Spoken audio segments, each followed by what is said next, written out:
Ngaji Ukhuwah dari Hadratus Syekh Hasyim Asy'ari oleh Kiai Haji Imam Jazuli LCMA, Selasa 31 Oktober 2023 di Sway ID.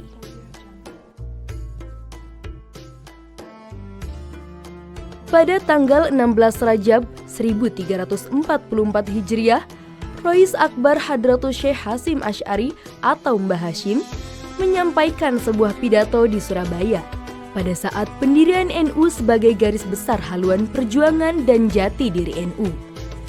Ayat demi ayat suci, hadis demi hadis Nabi dikutip untuk menjelaskan satu maksud, pentingnya persaudaraan dan persatuan.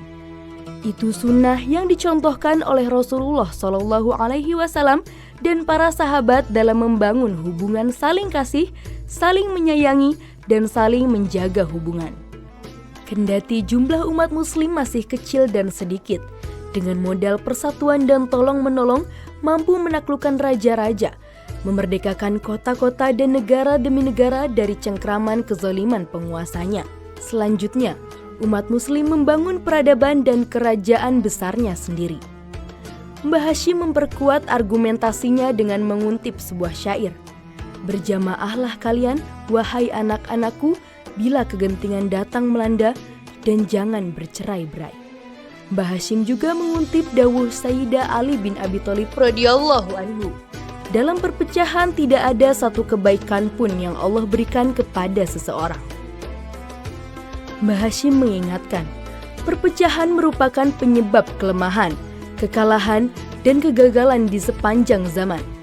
Perpecahan sumber kehancuran, keruntuhan, kebinasaan, dan penyebab kehinaan. Betapa banyak keluarga besar semula hidup dalam kemakmuran sampai kalajengking perpecahan menggigit mereka. Bisanya meracuni hati mereka, mereka pun kucar-kacir, rumah mereka berantakan.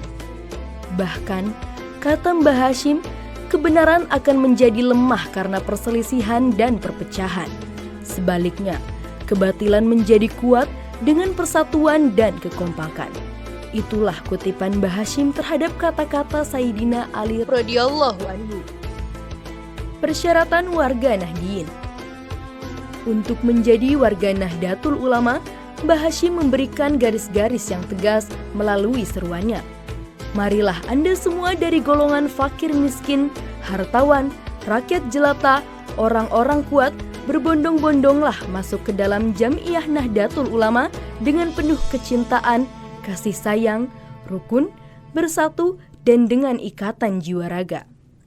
Dalam pandangan Mbah Hashim, warga NU tidak dibedakan berdasarkan kelas-kelas sosial mereka dalam memenuhi tanggung jawab dan hak yang dibebankan oleh Allah Subhanahu wa Ta'ala.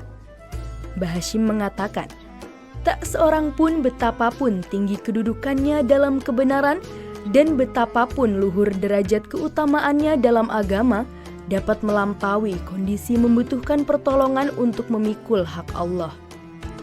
Orang miskin dan orang kaya, rakyat jelata dan penguasa, orang lemah dan orang kuat harus bahu-membahu dalam menjalankan perintah Allah Subhanahu wa Ta'ala. Prinsip kerjasama, tolong-menolong, gotong royong adalah dasar paling fundamental dalam menjalankan perintah dan menjauhi larangan Allah. Perlu diingat, hak Allah yang dimaksudkan oleh Mbah Hashim bukan semata urusan akhirat, melainkan juga urusan duniawi. Karenanya, Mbah Hashim mengatakan, barang siapa mau tolong-menolong dalam persoalan dunia dan akhiratnya, maka sempurnalah kebahagiaannya. Di tempat lain, ketika menjelaskan topik perpecahan di internal umat muslim menjadi 73 golongan, Mbah Hashim memberikan penjelasan spesifik. Dengan mengutip syarah Imam Abu Mansur bin Thohir At-Tamimi dengan hadis tersebut, Mbah Hashim mengatakan, Rasulullah tidak bermaksud mengidentifikasi golongan yang berselisih dalam masalah-masalah fikih yang bersifat furu'iyah, halal haram. Sebaliknya, celaan Rasulullah tersebut ditujukan kepada orang yang menentang dasar-dasar tauhid di dalam topik takdir baik dan takdir buruk, dalam syarat nubuwah dan risalah, dan tentang sikap dalam mencintai para sahabat atau risalah ahli al-sunnah wa al-jamaah.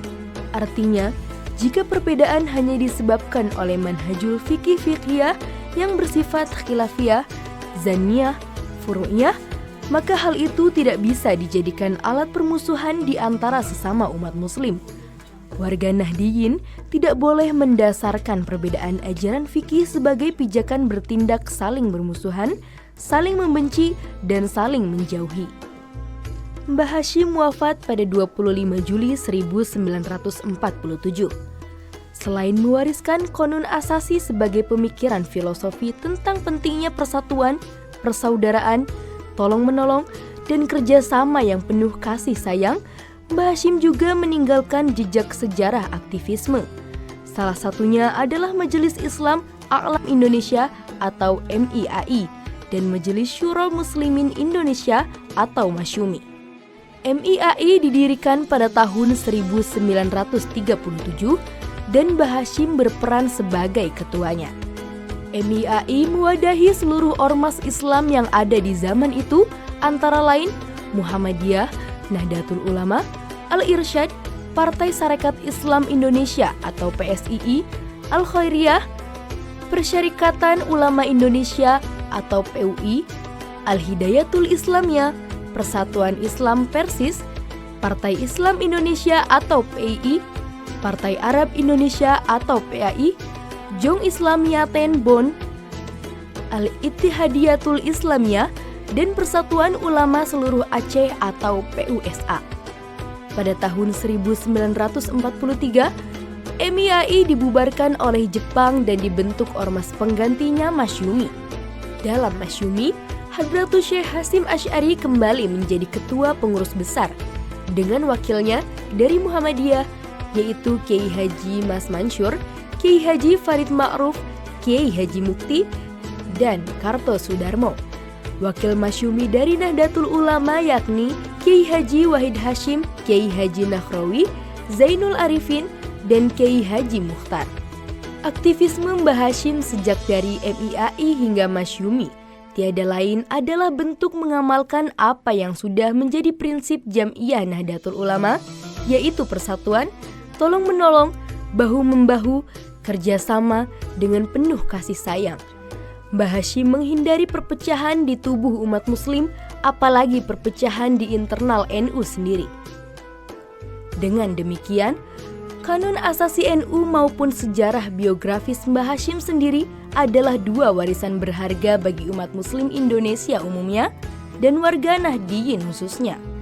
Sesama umat muslim harus bisa menyingkirkan egosentrisme, perasaan-perasaan diri lebih baik dan tidak butuh pada kerjasama dengan kelompok lain yang berbeda dari dirinya.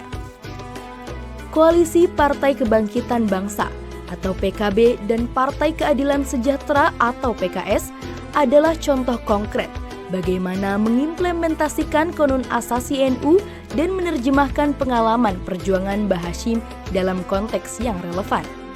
PKB melihat PKS memang partai politik yang memiliki manhaj dakwah yang berbeda. Namun, meminjam istilah Mbah Hashim, perbedaan adalah untuk saling mengenal satu sama lain dan perbedaan bukan alasan untuk perpecahan, apalagi saling bercerai-berai. Dengan kata lain, koalisi PKB-PKS adalah pembelajaran politik sekaligus dakwah Islamiyah yang bersumber dari ajaran-ajaran Hadratus Syekh Hasyim Asy'ari, pendiri NU. Wallahu a'lam bishawab.